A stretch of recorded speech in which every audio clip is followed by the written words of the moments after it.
చిరంజీవి గారికి ఆయన ఉప్పు కారం తింటారు కదా, ఆయన కూడా మనిషే కదా, ఆయనలో ప్రవహించేది కూడా రక్తమే కదా, ఆయనకి చీము నెత్తురు ఉన్నాయి కదా.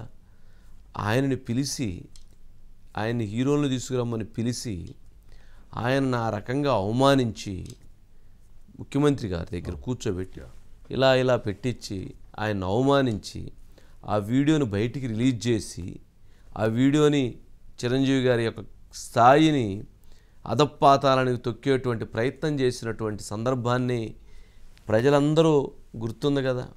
ఆ వీడియో గుర్తుంది కదా, జగన్మోహన్ రెడ్డి గారితో జరిగినది.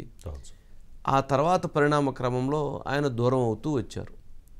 ఇప్పుడు తనకి ఆ కోపం ఏదైతే ఉందో, ఆ బాధ ఏదైతే ఉందో, దానిని సందర్భోచితంగా ఎక్కడ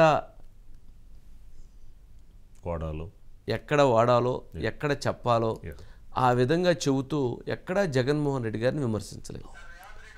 ఇప్పటికి కూడా జగన్మోహన్ రెడ్డి గారిని విమర్శించలేదు. కానీ ఆ చెప్పేటువంటి క్రమంలో తనకి అభిమానులైనటువంటి వాళ్ళు, తనకి స్నేహితులైనటువంటి వాళ్ళు, తన తమ్ముడి కోసం తాను చెబితే దానికి ఆయన ఇష్టానుసారంగా తిట్టేస్తున్నారు. ఒక్కసారి ఆ 2 బైట్లు వింటే అర్థమవుతుంది. అంటే చిరంజీవి గారి మీద వాళ్ళు చేసినటువంటి వ్యాఖ్యల ప్రభావం ఎక్కడైతే కొద్దిగా ఆ సామాజిక వర్గంలో కానీ లేదా చిరంజీవి అభిమానుల్లో కానీ లేదా ప్రజారాజ్యం పార్టీకి సంబంధించినటువంటి కార్యకర్తలు కానీ ఎక్కడన్నా కొంత వైసీపీలో ఉంటే వాళ్ళందరూ కూడా తిరోగమనం అయిపోయారు. వాళ్ళందరూ నిన్నటితోటి వైసీపీకి బాయ్ బాయ్ అని చెప్పేసిన పరిస్థితి ఏర్పడింది. అంటే అది వాళ్ళంతటా వాళ్ళు చేసుకున్నటువంటి నష్టంగానే చూడాల్సిన పరిస్థితి. ఒకసారి బైట్స్ ప్లే చేయండి.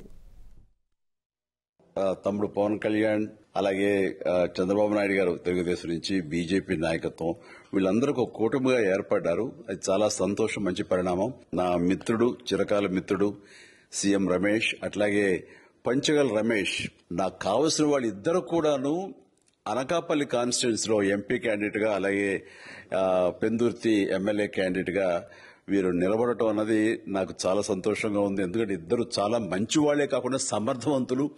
ఇలాంటి వాళ్ళు అలాంటి కాన్స్టిట్యున్సీకి, దాని అభివృద్ధికి ఎంతగానో దోహదపడతారు అన్న నమ్మకం నాకు చాలా ప్రగాఢంగా ఉంది. అంతేకాదు, నాది